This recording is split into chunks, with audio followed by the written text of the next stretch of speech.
Hello, I'm Susan Elliott, the News and Special Reports Editor for Musical America. Today we are going to be speaking with Michael Kaiser. Michael is the undisputed arts guru of the US and also internationally. He runs the Devos Training Institute, both here and overseas. The last time we spoke with Michael was in May of 2020 when we were in the midst of the pandemic and the lockdown. We were looking for guidance on how to get through that.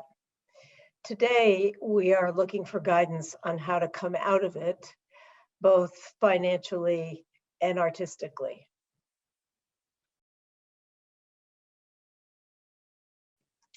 Hello, Michael. Welcome. Thank you, Susan. Again. Good to see you again. We last spoke last May when we were just heading into the lockdown of the pandemic, or I guess we were pretty well in it by then.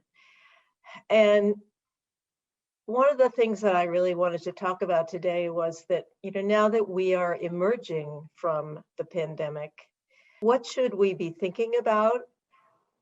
What do you think we should do in terms of repertoire and how we come out of the tunnel? I believe that we're entering into the most exciting time of the last several years because so many people are going to want to come back into the theaters again and to see our work and to enjoy our artists. But I also think we're entering into a highly competitive time where not just every arts organization, but also every cruise line, theme park, Hollywood, sports league, all are trying to regain their clientele.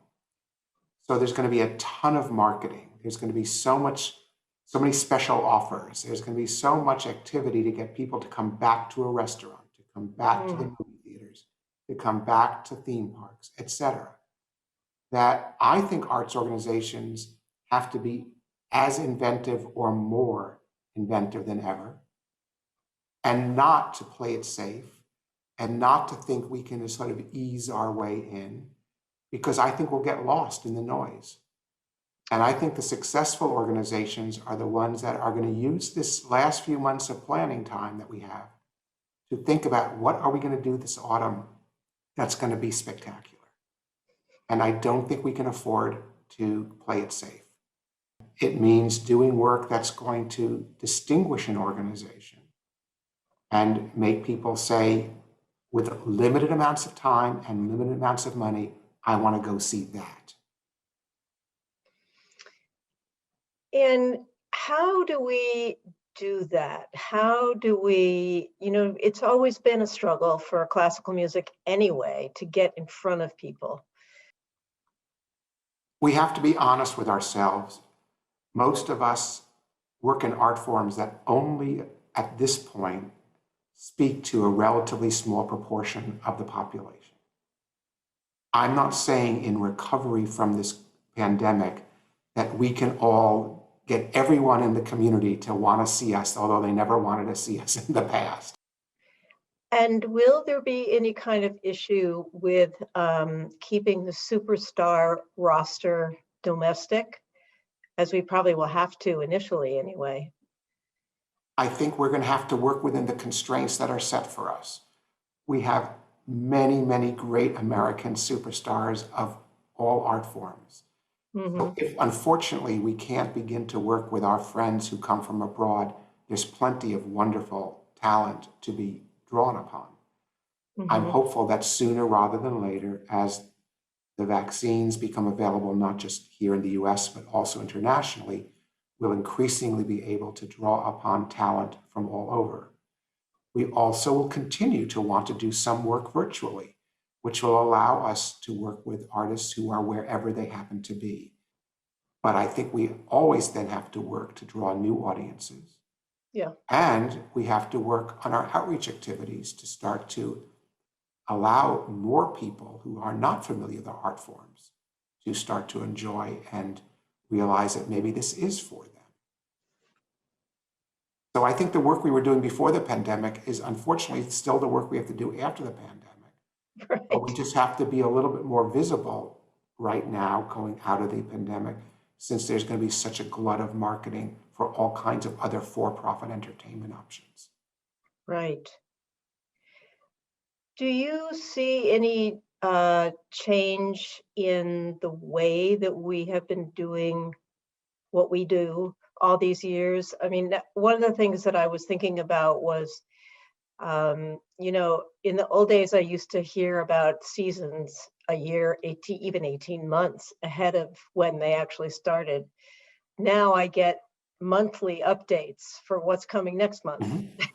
So, do you think that's going to have any sort of longer term impact on how I we actually feel? hope not. I hope not.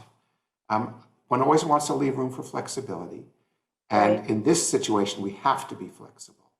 But the right, reason I hope not is because I think we can do a better job of marketing for less money if we have more story to tell.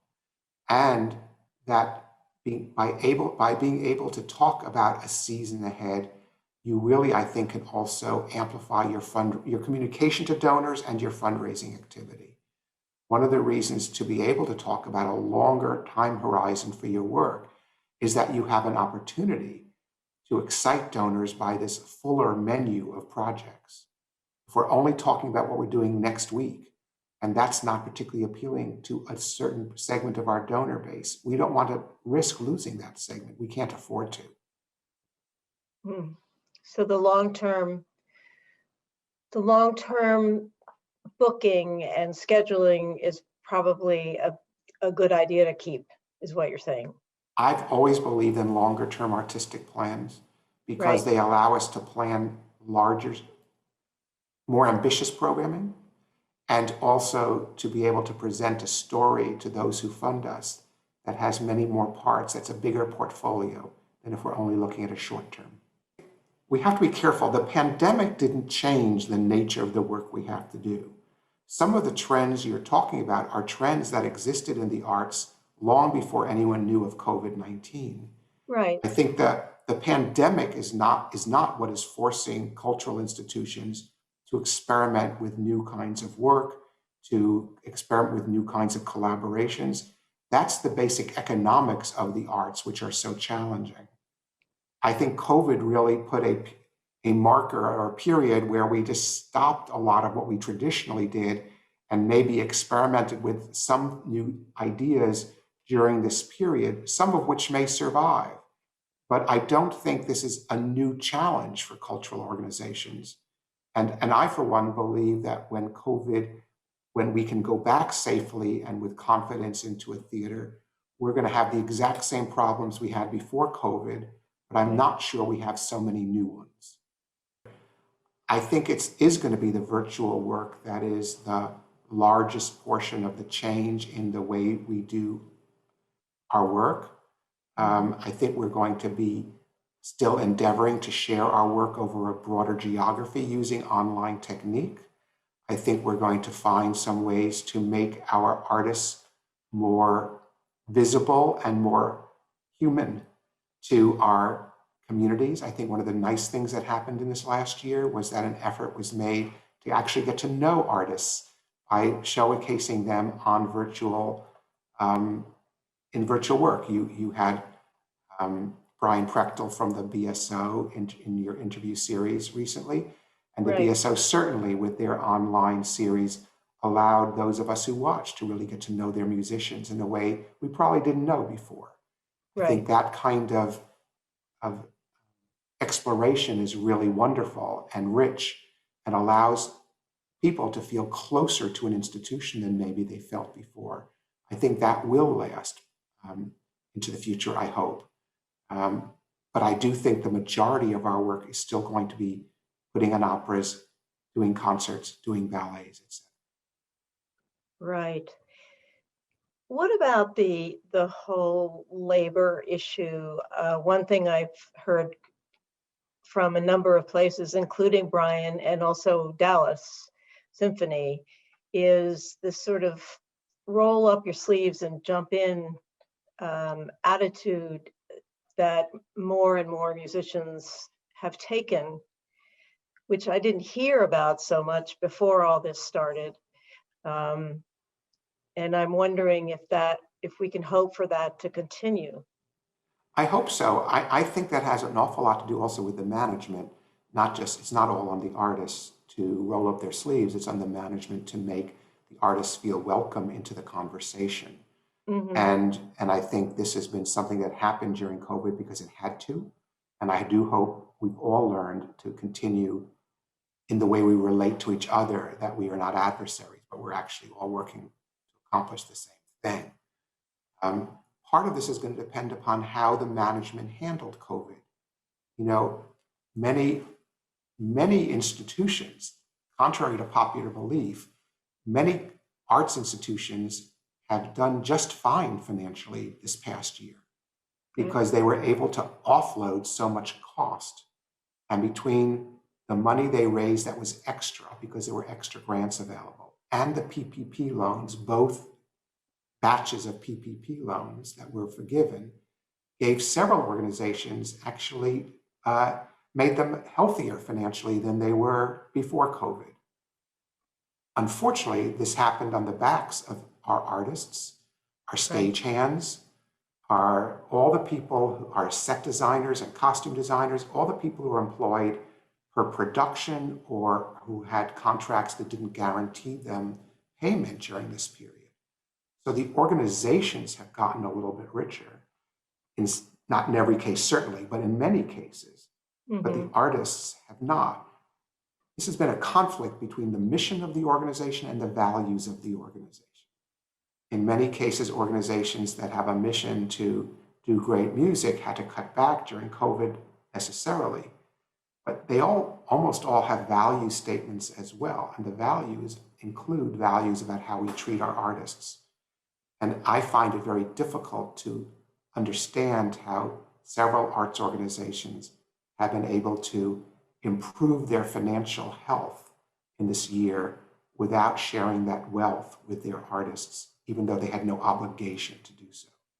The organizations that did a better job of sharing the wealth with the artists are going to have an easier time having that pitching in and helping spirit on behalf of the musicians, because they'll feel like they really were respected in this past year. Right. You know, many organizations will say how much we love our artists and all this stuff, but when the rubber hits the road, when you hit a pandemic and you can't afford to pay for their basic work, the normal fee, or for the same reason, how do you handle that? Some organizations did a brilliant job of that and some did not. And I think the organizations that did not are going to have a very hard time getting their artists to now say, now we want to pitch in and help. Right. And it's not just artists, as you say, it's sort of not all just the artists. It's a lot of associated people who we sometimes don't even think about, the agents, the stagehands, and the set and costume designers, and the lighting designers. There's a whole realm of individuals who really bore this brunt of this pandemic much more than the organizations who employ them did, in many cases. Some members of our artists community can afford the hit more than others too, right? There's some artists who, when they're working, earn a tremendous fee. I feel a little less worried for their fiscal health than I do for the entry-level corps de ballet member or the new musician in a mid-sized orchestra, or the chorus singer in an opera company who doesn't earn the kinds of fees that some of the bigger stars do, and who really had an extremely difficult time this year making a go of things. And many are looking to leave the field. So I gather, what about the artist fees? I mean, some of them are just, off the charts. And some of them are off the charts, but also some of these artists are the ones who do attract the donors and who do allow the organizations to sell a large number of seats at a high price. So it's an economics of supply and demand. I don't think we're going to necessarily see that change unless we see demand plummet. If demand plummets, then we'll start to see reduction in the fees, but I don't feel like the whole world is going to be turned upside down and the economics is completely different post-COVID as pre-COVID.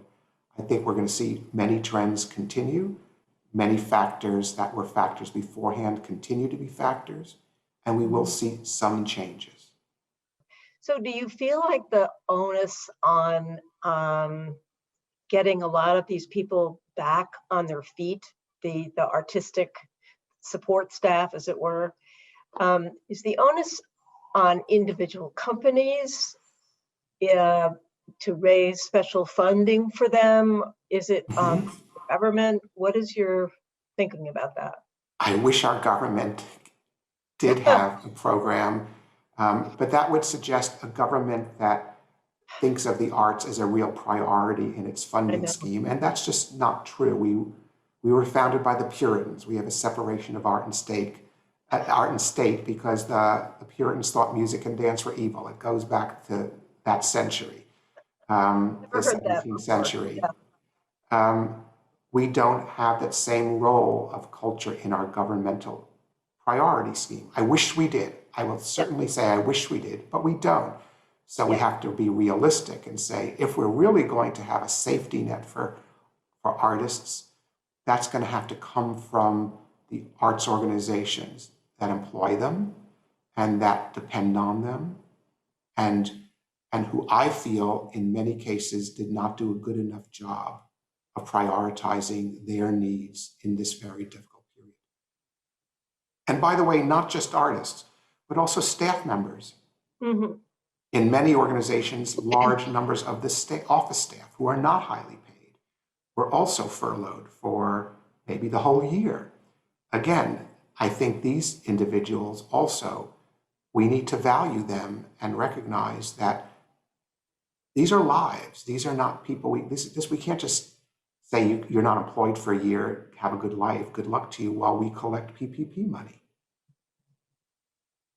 Interesting. It's so interesting to think about the two mindsets of management, preserving their sort of the balance of the books and all that, and then the workers and how they feel. Many of them feel that they've just been treated so poorly, and you so want to see a coming together of the two being able to understand each other's sides. I think what we're going to see is what we see after some very difficult labor negotiations or strikes or lockouts, is there's going to be a period of adjustment. Yeah. I don't think bad will last forever, but I do think that many organizations may have taken a longer term view when it came to how they handled their poorer paid employees or artists. Mm-hmm. To really make it easier for those individuals to survive this year and to come back with excitement and energy and passion. Organizations in their planning will have a mission statement and a value statement typically. The mission statement, I think, is actually lived to more frequently than the value statement. Yes. And a value statement is put in the documents of the organization because you're supposed to have values. But whether the organization really lives to those values is a question. Yeah. And that to me is a very big, this has really been highlighted in this last year. And I think it's going to get more conversation going forward. What makes a good leader and what makes a leader who can embrace one's team fully, I think is something that we're going to be talking a lot about in the next.